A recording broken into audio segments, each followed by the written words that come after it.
चौकीदारों की बहाली में जानबूझ करके हमारा आरक्षण शून्य घोषित कर दिया जाता है। इसके पहले आरक्षी बहाली में पलामू और गढ़वा में हमारा प्रतिनिधित्व शून्य कर दिया जाता है।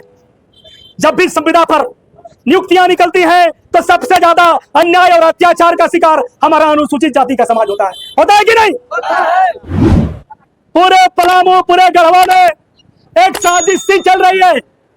मैं आपको बता दूं, पलामू के डिप्टी कमिश्नर श्री शशि रंजन जी 100% शेड्यूल कास्ट विरोधी आदमी है।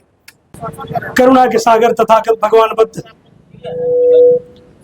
सामाजिक क्रांति के अग्रदूत महात्मा ज्योतिबा फुले, आरक्षण के जनक साहू जी महाराज, सयाजीराव गायकवाड़, नारायणा गुरु घासीदास, संत तुकाराम, महात्मा कबीर आदि संतों गुरुओं महापुरुषों के चरणों में श्रद्धा का सुमन अर्पित करते हुए हमारे राजनीतिक गुरु माननीय कांशीराम साहब के चरणों में कोटि कोटि नमन अर्पित करता हूं।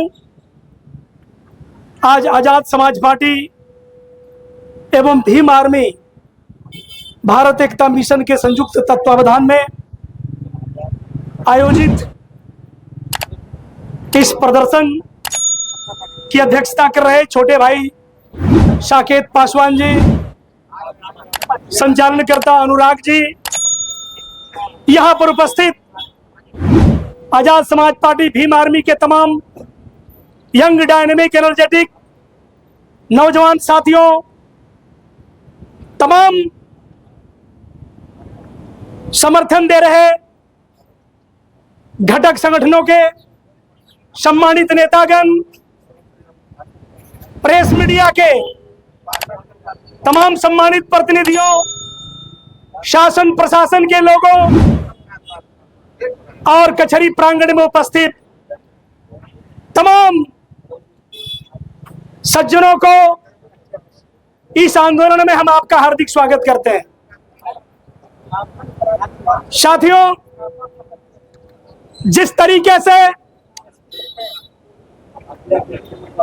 राज्य में सत्तारूढ़ झारखंड मुक्ति मोर्चा, कांग्रेस पार्टी और राष्ट्रीय जनता दल की सरकार पिछले लोकसभा चुनाव में संविधान पर खतरा, आरक्षण पर खतरे का मामला बता करके पूरे देश में दलितों का वोट लेने का काम किया। तब हमको लगा था कि इंडिया गठबंधन के लोग वाकई में इंडियन कॉन्स्टिट्यूशन के प्रति, रिजर्वेशन के प्रति, वीकर सेक्शन ऑफ सोसाइटी के प्रति पॉजिटिव तरीके से सोचते हैं। लेकिन अफसोस, जिनसे उम्मीद थी बनाएंगे बाजार मेरा, वही चुरा कर ले गए कब्र से पत्थर हमारा। सरकार यहां पर हेमंत सोरेन के नेतृत्व में सरकार चल रही है। तीसरी बार हेमंत सोरेन ने अभी शपथ लिया है। माननीय हेमंत सोरेन जी, पलामू की धरती से हम आपको लानत और मलामत भेजते हैं। आपकी सरकार की हम निंदा करते हैं। चौकीदारों की बहाली में जानबूझ करके हमारा आरक्षण शून्य घोषित कर दिया जाता है।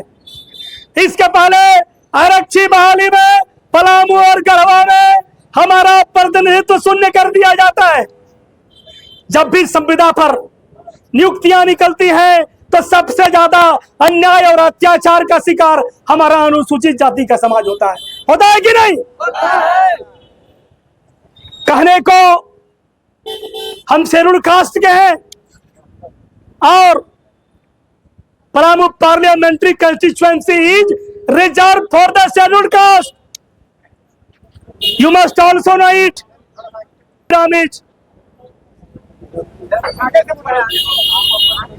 Totally remain silent about the reservation roster of scheduled caste people in this district। यह बहुत बड़ा सवाल पलामू के सांसद के ऊपर हम खड़ा करते हैं और सांसद के भी हम कड़ी भर्त्सना करते हैं। अभी तक ऑनरेबल सांसद के द्वारा प्रेस कॉन्फ्रेंस करके इतनी बड़ी घटना पर कोई संज्ञान नहीं लिया गया। लिया गया क्या? आखिर यह सवाल केंद्र की सरकार के समक्ष, राज्य की सरकार के समक्ष कौन खड़ा करेगा? Who will raise this question before the state government? I want to know from honorable member of parliament, Mr. B.D. Ram. बताना चाहिए कि नहीं B.D. राम को? और अगर B.D. राम नहीं बता सकते हो तो नैतिकता के आधार पर you must resign from his post of MP from this parliament assembly constituency।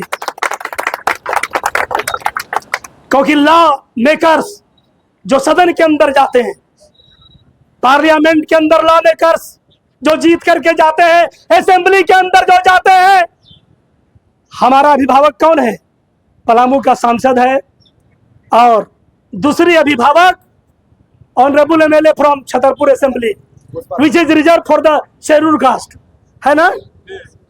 But आपको पता है कि Pushpa Devi also remain silent, एक शब्द नहीं बोल रही है। यह बड़ा सवाल खड़ा होता है साथियों, जिसको हम पार्लियामेंट में रिप्रेजेंटेशन के लिए चुनते हैं, जिसको हम असेंबली में रिप्रेजेंटेशन के लिए चुनते हैं, ऐसे लोग पार्लियामेंट में और असेंबली में जाकर के अगर शेड्यूल्ड कास्ट के मसले पर चुप है तो इनको लानत और मलामत हम भेजते हैं, इनकी हम कड़ी शब्दों में निंदा करते हैं। साथियों, आपको मालूम है जिस जमीन पर हम खड़े हैं यह शेड्यूल्ड कास्ट के लिए रिजर्व है। आपको पता है पूरे पलामू, पूरे गढ़वा में एक साजिश सी चल रही है। मैं आपको बतला दूं, पलामू के डिप्टी कमिश्नर श्री शशि रंजन जी 100% शेड्यूल्ड कास्ट विरोधी आदमी है। एक बड़ा सवाल आजकल मीडिया में तैर रहा है, लोग कह रहे हैं कि पूर्व से अनुसूचित जाति के लोग चौकीदार पद पर भरे हुए हैं। मैं एक चीज राज्य की सरकार को और पलामू के डीसी को कह देना चाहता हूं, ऐसा भी समय था जब वंशानुगत सिस्टम के आधार पर चौकीदार पदों की बहाली होती थी। आमतौर पर पासवान समाज के लोग बहाल होते थे, जिनको नियमित वेतन और भत्ता नहीं मिलता था। मिलता था क्या? मैं कहना चाहता हूं राज्य के ऑनरेबल चीफ मिनिस्टर को, मैं कहना चाहता हूं इस जिले के उपायुक्त महोदय को, जब भी प्रक्रिया के तहत पहली बार नियुक्ति निकल रही है तो उस नियुक्ति में शेड्यूल्ड कास्ट का रिजर्वेशन रोस्टर क्यों नहीं मेंटेन किया गया है? यह बड़ा सवाल हम खड़ा करते हैं, यह बड़ा सवाल है भी हमारे लिए। इसीलिए आज भीम आर्मी के साथियों का हम धन्यवाद देते हैं और तमाम जो साथी इस प्रदर्शन में शामिल होकर के इस आवाज को बुलंद करने के लिए यहाँ पर इकट्ठे हैं।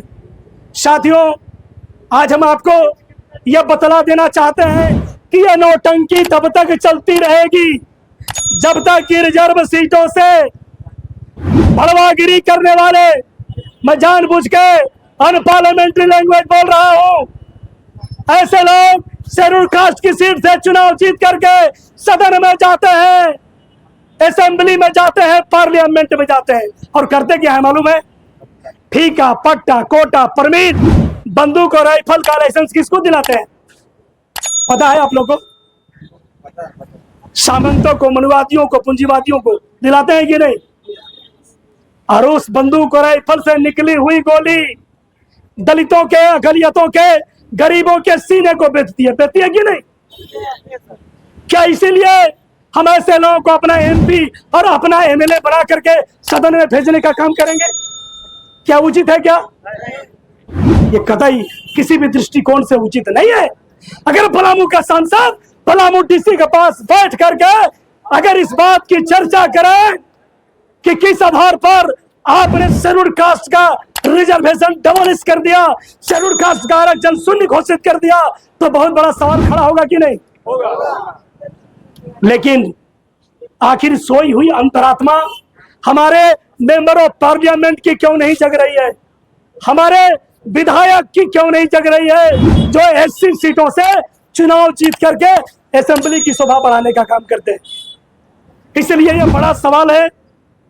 अभी तो एक अंगड़ाई है, छोटा एक प्रदर्शन के द्वारा हमारे साथियों ने अंगड़ाई ली है।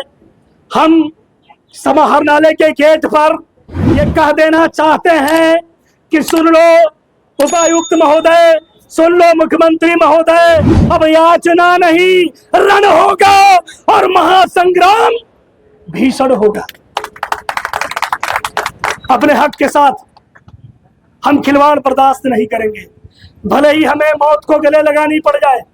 ऐसे भी हमारे बच्चे IAA BA MA करके MBA करके अच्छी खासी डिग्रियां लेकर के शेड्यूल कास्ट के बच्चे मारे मारे फिर रहे कि नहीं। आपको पता है जो स्थिति है, जिन लोगों ने कभी रिजर्वेशन का डिमांड नहीं किया उनके लिए EWS के तहत आरक्षण की व्यवस्था हो गई कि नहीं। हम आरक्षण बचाने के लिए दिन रात संघर्ष कर रहे हैं, हम लड़ रहे हैं, हम लाठी खा रहे हैं, हम गोली खा रहे हैं, फिर भी हमारे सामने हमारे रिजर्वेशन को जमींदोज कर दिया जा रहा। साथियों, एक बात, चंद महीनों में असेंबली का चुनाव होने जा रहा है, होगा कि नहीं। पार्लियामेंट का चुनाव बीत गया, माननीय राहुल गांधी, माननीय हेमंत सोरेन, माननीय लालू प्रसाद जैसे लोग गफलत के नींद में सोए हुए हैं। हम उनको कह देना चाहते हैं कि झारखंड विधानसभा के चुनाव में पहला सवाल हेमंत सोरेन के मुंह पर हम जो है पूछने का काम करेंगे, पहला सवाल फेंकने का काम करेंगे। आप हमें जवाब दो हेमंत सोरेन जी, आप झारखंड के मुख्यमंत्री हो, जब सभी लोगों को रिजर्वेशन मिल रहा है तो शेड्यूल कास्ट का रिजर्वेशन कहाँ जा रहा है। रही बात यह कहने की कि पूर्व से बहाल है, बहुत से विभागों में बहुत से लोग पूर्व से बहाल है कि नहीं, फिर उनको रिजर्वेशन क्यों दिया जा रहा है। जब परंपरागत तरीके से चौकीदार पद की बहाली में अनुसूचित जातियों के लोग बहाल किए जाते थे, तब भी मुझको याद है कि तब भी जो है मुस्लिम समाज के लोग और बैकवर्ड समाज के लोग भी चौकीदार होते थे कि नहीं। आज मेरा फिर कहना है, कान खोल करके सुन लो, पलामू जिला प्रशासन, अगर कान में कुछ जमा हो गया है गंदगी तो दूर कर लो। पलामू जिला प्रशासन, ये पलामू है, अन्याय अत्याचार हम बर्दाश्त नहीं करेंगे। हर हाल में पलामू के शेड्यूल कास्ट का आरक्षण देना होगा। हम किसी दूसरे के आरक्षण का विरोध नहीं करते। बैकवर्डों को भी संख्या के आधार पर आप दे दो आरक्षण, हमें कोई दिक्कत नहीं है। ट्राइबल को दे दो, कोई दिक्कत नहीं है। EWS को दे रहे हो, उससे भी कोई दिक्कत नहीं है। लेकिन अगर हमारा आरक्षण पर रोक लगाई गई तो अभी तो हम चंद लोग इकट्ठे हैं, पूरा पलामू जाम कर देंगे और चलना दोपहर कर देंगे। डिप्टी कमिश्नर साहब, ये याद रखो, क्योंकि जो प्रवृत्ति जिला प्रशासन ने विकसित कर लिया है। मैं साथियों खत्म करूंगा अपनी बात यह कहते हुए कि पलामू में जब भी अन्याय अत्याचार होता है, पिछले दिनों कांग्रेस के नेता राजमोहन पोलू की हत्या हुई थी ना। पलामू की डीसी मैडम रिश्मा रमेशन, जो शेड्यूल कास्ट की विरोधी है, पलामू की डीसी, जब SP जब FIR दर्ज कराया गया तो according to SC/ST prevention of atrocities act FIR should be lodged होना चाहिए था कि नहीं। लेकिन शेड्यूल कास्ट का व्यक्ति मारा गया और सामान्य तरीके से FIR दर्ज करा दी गई। आज राजमोहन पोलू का परिवार दर दर की ठोकर खा रहा है। SC/ST एक्ट में अगर मुकदमा होता तो उसके परिवार को मुआवजा मिलता कि नहीं। इसी तरह लोहड़ा की एक लड़की ANM थी, अपर कास्ट या बैकवर्ड कास्ट के किसी के साथ गलत तरीके से संगत में आकर के गुपचुप तरीके से शादी कर ली। लास्ट में उसकी हत्या कर दी गई। एएनएम थी।